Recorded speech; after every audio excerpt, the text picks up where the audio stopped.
안녕하세요, 여러분. 4월 둘째 주 한 주간의 세계 경제 요약해 보겠습니다. 이번 주에는 제2차 인플레 물결이 올까 이런 얘기들 나왔고요. 또 중동이 결국 폭발할까 이런 우려도 시장에 영향 많이 줬습니다.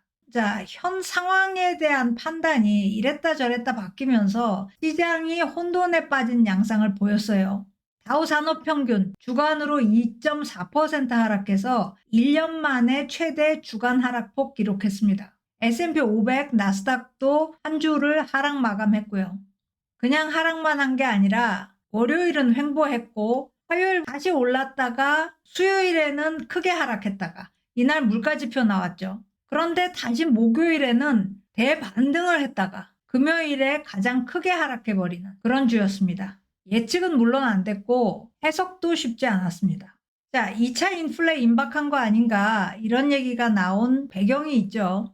1월부터 좀 불안하던 인플레가 3월 지표에서는 명백하게 인플레가 반등했다는 모습 보였습니다. 전체 CPI 3.5% 나왔고요. 근원 CPI는 좀 더 높아서 3.8% 나왔습니다. 두 수치 모두 금리를 내리기에는 너무 높죠. CPI는 수요일에 발표됐고요. 그 다음 날인 목요일에는 생산자 물가지수 PPI가 나왔습니다. 월간 상승률은 0.2%. 이게 2월에 비해서 둔화된 거예요. 2월이 굉장히 높았죠. 0.6%였습니다. 그런데 2월에 비해서 월간은 둔화됐는데 연간 상승률은 2.1%, 11개월 내 최대 상승폭 보였습니다. 그러니까 생산자 물가 지수도 사실 불안하게 나온 건데 그래도 월간이 둔화됐다라는 거에 안도하면서 시장은 목요일에 반등했습니다. 자, 제조부문 구매관리자 지수. 이 지표에서도 가격 인상 압력이 커지고 있다라는 거 보였고요. 또 금요일 노동부가 발표한 수입 물가 월간으로 0.4% 상승했습니다. 근데 연간으로도 0.4% 상승했어요. 수입 물가가 2023년 1월 이래 처음으로 상승한 겁니다. 그동안 수입 물가가 상승 안 했던 거는 강달러 때문이었는데 이번에는 달러보다 더 강한 원자재 가격이 치고 들어오는 바람에 결국 수입 물가 상승했습니다. 자, 이렇게 자원 가격 상승세까지 겹치니까 당연히 분위기가 안 좋아지죠. 제롬 파월이 우리 앞에 있는 목표 인플레 2%로 가는 길이 탄탄대로가 아니다. 먼피 로드다. 울퉁불퉁한 길이다. 이렇게 말을 했는데 이번 주에 나온 지표들을 보면 먼피 로드가 아니라 그냥 스톡된 거 아닌가. 이 3%대에 갇혀버린 거 아닌가. 이런 불길한 느낌이 드는 거예요. 자, 자원 가격 전반적으로 반전했습니다. 자원 가격은 러시아의 우크라이나 침공으로 급등을 했죠. 이후에 하락 반전했고요. 하락 반전하고 18개월간 꾸준하게 하락을 했습니다. 그런데 최근에 반등하는 거예요. 유가 상승은 지정학적 긴장 때문이기도 하지만 대체로 자원 가격은 글로벌 수요가 늘어나면서 올랐습니다. 그러니까 자원 가격이 올라가는 것은 경제 성장 신호예요. 좋은 신호라고 볼 수 있죠. 그런데 동시에 인플레 리스크 신호도 됩니다. 좋게만 볼 수 없다는 거죠. 애널리스트 중에는 현재 자원 가격 상승세는 성장 사이클 초기에 보여지는 모습이다. 이렇게 분석하는 사람도 있어요. 긍정적 측면이 있는 것은 분명하죠. 자, 커모디티 가격 올 들어서 S&P 500보다 더 올랐습니다. 최근에 S&P 500을 능가했죠. 그리고 커모디티 중에서도 특히 원유, 금, 그리고 부리가 대표적으로 많이 올랐어요. 자, 불안 요인들 있지만 투자자들은 사실 탄탄한 기업 실적을 여전히 믿고 있어요. 이번 주가 1분기 실적 발표 시작되는 주예요. 1분기 기업 수익 전년 동기 대비 3.2% 증가할 걸로 예상이 됩니다. 여기에요. 자, 그렇게 되면 3분기 연속으로 기업 수익이 증가한다는 건데요. 그런데 문제는 최근에 시장이 사실 3.2% 정도가 아니라 급성장을 가격에 반영해 왔다는 거예요. 그러니까 시장 컨센서스 있지만 내심 훨씬 더 높은 기대를 시장은 가지고 있다는 겁니다. 부담스럽죠.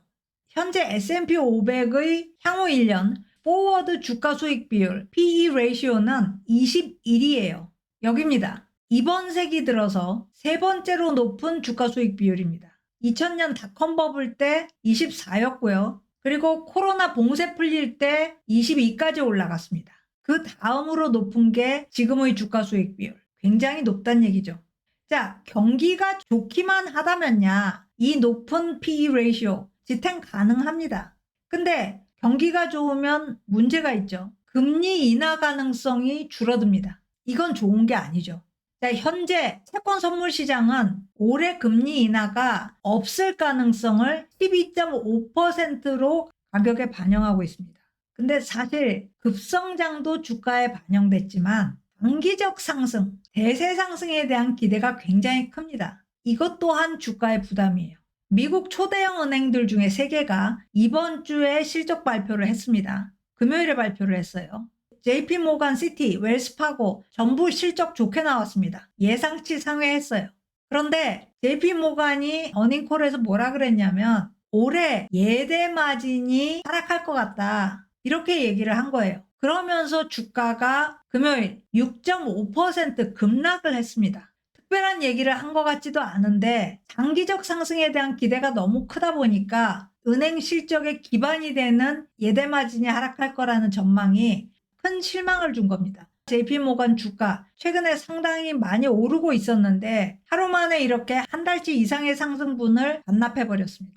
시티, 웰스파고, JP모건만큼은 아니지만 주가 같이 하락했습니다. 세계 최대 자산 운용사 블랙록도 예상 상회하는 실적에도 불구하고 주가 2.9% 하락했습니다.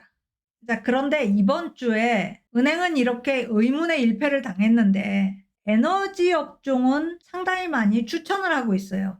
이게 애널리스트 추천이 아니라 칼럼니스트들이 추천을 했어요. 평소에 추천이라는 걸 안 하는 사람들이 추천을 했다 이거죠. 원유는 지금 현재 2가지 요인으로 해서 가격 상승 압력을 받습니다. 하나는 지정학적 긴장, 또 하나는 글로벌 경제 성장 확대예요. 다시 말해서 인플레 축에 큰 영향을 받지 않고도 가격이 상승할 수 있다. 거기다가 지정학적 긴장이 완화되면 글로벌 경제 성장은 더 확대될 수 있어요. 그러니까 어느 쪽으로 가건 유가는 오를 거다. 지금의 판단입니다. 거기다가 좀 전에 말씀드린 것처럼 유가 상승이 인플레에 영향을 줄 수는 있어도 인플레에 유가가 영향받지는 않을 거라는 거예요. 금리 인하를 하거나 또는 안 한다 해도 큰 영향을 안 받을 거라는 거예요. 이 정도면 베팅해 볼 만하다 이런 얘기죠. 에너지 업종의 스타 종목 엑슨모빌입니다. 엑슨모빌은 기술주는 아니지만 매그니피센트 7과 줄을 세워도 상승률이 4위예요. 엔비디아와 메타 밑에 있는데 위에 아마존이 있지만 아마존과는 거의 동률입니다. 올해의 위너가 될 수 있다. 에너지에 주목해라. 이런 얘기겠죠. 자, 그런데 이번 주에는 에너지가 유망업종으로 뿐만 아니라 또 다른 측면에서도 주목을 받았습니다. 이제 AI 시대가 열릴 텐데 AI야말로 에너지 먹는 하마라는 지적입니다. 영국 반도체 설계 회사 암의 CEO 르네 하스입니다. 이번 주에 이 사람이 오픈 AI는 전기를 끊임없이 소모하는 모델을 만들어냈다. 챗 GPT 말이죠. 이 모델은 지속 가능하지 않다. 효율성을 혁신적으로 높이지 않는다면 2020년대 말경에는 AI 데이터 센터가 미국 전기의 20에서 25%를 소모하게 될 것이다. 이 점은 국제에너지기구도 얘기를 했습니다. 현재 데이터 센터의 전기 소모량 4% 이하입니다. 이게 앞으로 6년 후에는 20에서 25%로 늘어날 거라는 거죠. 이미 지금도 챗GPT의 분당 전력 사용량은 구글 검색의 10배입니다. 이렇게 전기를 많이 소모해요. 그리고 이건 추정이지만 2023년 작년부터 2026년까지 이 기간 중에 챗GPT의 전력 사용량 적어도 10배 증가할 걸로 예상하고 있습니다. 이런 상황에서 저전력 혁신은 그 어느 때보다도 절실하다. 이런 얘기입니다. 이 얘기는 사실 지난달부터 나왔어요. 지난달에 S&P 글로벌이 주최하는 세라윅 CEO들이 모여서 기후변화 대응에 대해 논의하는 포럼입니다. 지난달에 열렸죠. 여기서 무슨 얘기가 됐냐면 현재로서는 수년 안에 충분한 재생에너지 확보는 불가능하다. 2050년까지 넷제로를 달성해야 한다면 AI 확산이라는 거는 넷제로 달성에 걸림돌이 될 수밖에 없다. 그렇죠. 재생에너지는 그렇게 빨리 확보가 안 되는데 에너지 먹는 하마 AI는 확산된다. 그러면 화석연료를 쓸 수밖에 없을 테니까요. 자, AI 혁명을 수행하겠다면 천연가스, 석탄, 핵발전에 지금보다 더 의존할 수밖에 없게 될 거다. 이런 얘기가 지난달에도 나왔습니다. 요즘은 테크 기업들이 직접 나서서 천연가스 회사한테 문의를 하고 있다 그래요. 맞춤형으로 전기 공급을 받고 싶은 거죠. 이런 배경 하에서 어쨌든 에너지 측면에서의 AI 한계가 다시 한번 부각된 거죠. 4월 8일 TSMC가 지금 짓고 있는 아리조나 공장에서 2나노 반도체를 생산하겠다고 발표를 했어요. 큰 뉴스가 됐습니다. 대만 TSMC는 전 세계 최첨단 칩의 4분의 3을 생산하는 기업입니다. 그런데 아리조나 공장에서 2나노 반도체를 생산한다면 해외 공장에서 첨단 칩을 생산하는 최초가 돼요. 지금까지는 대만에서만 생산했습니다. 거기다가 아리조나 공장 지금 2개 짓고 있는데 2030년까지 하나를 더 짓겠다. 이런 얘기도 했어요. 자, 그래서 TSMC가 미국에 투자하는 금액이 400억 달러에서 650억 달러로 늘어났습니다. 여기에다가 미국의 지원이 더해지죠. 반도체법상 보조금 받고 세금 공제받습니다. 그게 66억 달러. 그리고 대출을 받을 수도 있어요. 최대 50억 달러 받을 수 있습니다. 자, 반도체법의 전체 지원금이 500억 달러예요. 그 중에 TSMC가 받는 지원금이 66억 달러라면 전체 지원금의 13% 이상을 TSMC가 일단 가져가게 됐다는 겁니다. 왜 TSMC가 최첨단 칩을 해외에서 생산하기로 결정을 했을까? 원래 아리조나 공장에서 2나노를 생산할 계획은 없었거든요. 최근에 발생한 대만 지진 때문인 것 같다. 이런 얘기도 있었습니다. 그런데 내용을 좀 더 들여다보면 최첨단 중에 가장 최첨단은 여전히 대만에서만 생산됩니다. 그리고 대만 공장이 미국 공장보다 훨씬 커요. 대만 공장은 기가팹, 한 달에 10만 개 이상의 칩을 생산하고 미국 공장은 메가팹, 한 달에 2만 5천 개 생산합니다. 4배 차이가 나죠. 그런데 2030년에는 몇 배 차이가 날까?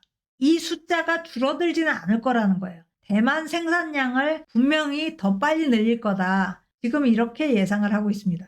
어쨌든 미국은 두 팔 벌려 환영하고 있죠. 관련해서 재미난 얘기가 있습니다.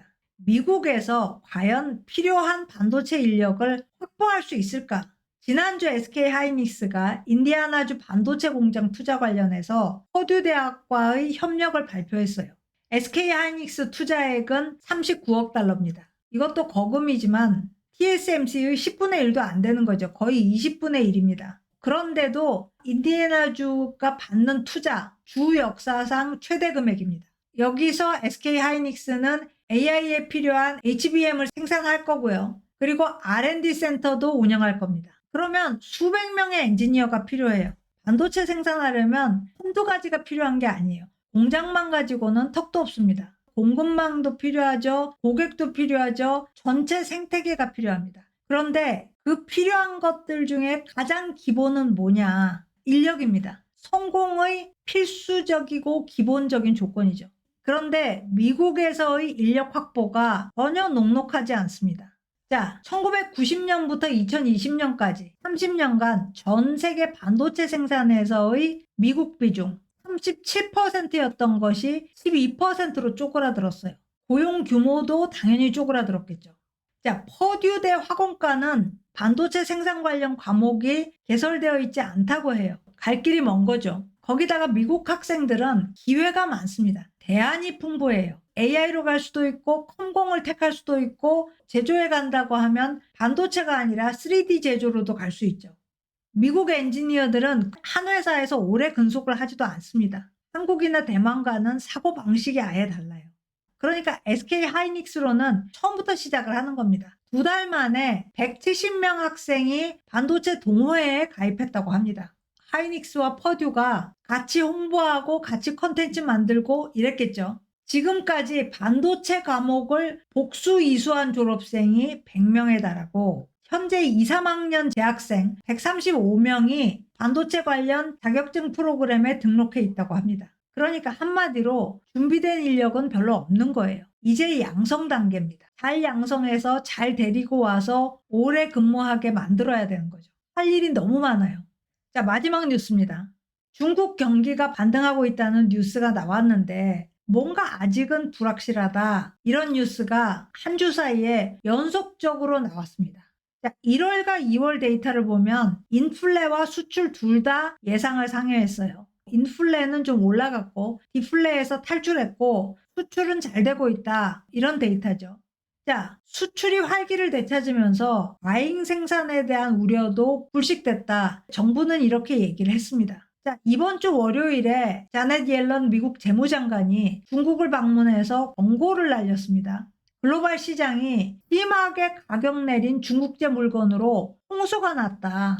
중국 정부는 강하게 부인하면서 반발을 했습니다. 그런데 좋은 데이터들이 나온 거예요. 봐라, 과잉 생산 아니지 않냐? 이렇게 얘기를 한 거죠. 그런데 곧바로 서방 분석가들은 중국 경제는 대체로 춘절 즈음에 확장한다. 그 다음에 좀 둔화되는 경향을 항상 보여왔다. 올해는 2월에 춘절이 있었단 말이에요. 그래서 1, 2월 데이터 확장으로 나왔을 수도 있다. 이런 지적을 내놨어요. 그런데 아니나 다를까 뒤에 나온 데이터가 좀 불안했습니다. 3월 소비자 물가가 나왔는데 전년 동월 대비 0.1% 상승하는데 그쳤어요. 그리고 달러 기준 수출액이 전년 동월 대비 7.5% 하락했습니다. 수입액 역시 1.9% 하락했습니다. 달러 기준 하락은 애널리스트들이 예측을 했어요. 강달러니까. 예측보다 훨씬 더 큰 폭으로 하락한 거죠. 그럼 중국이 주요 제품들 덤핑하고 있느냐? 일단 전기차나 태양광 패널 같은 것들 가격을 많이 낮춰서 수출하고 있는 건 맞아요. 그래서 국내에서 소비 부양이 잘 안 되니까 수출에 올인하는 거다. 이렇게 보고 있고요. 수출 가격을 인하하고 대신에 물량을 늘리고 있다. 이런 분석도 나오고 있습니다. 그래서 수출액 감소에도 불구하고 1분기 수출량은 전년 동기 대비 10% 이상 증가했습니다. 경기 부양의 일환이죠. 그런데 저가 상품이 너무 많이 들어오니까 외국 경쟁사들이 힘들게 된 거죠. 그래서 중국의 이런 정책이 이 정도 강도로는 계속 유지되기 어려울 것 같습니다. 어쨌든 중국 경기는 조금 더 두고 볼 필요가 있을 것 같습니다. 자, 오늘 스캔 여기까지입니다. 고맙습니다.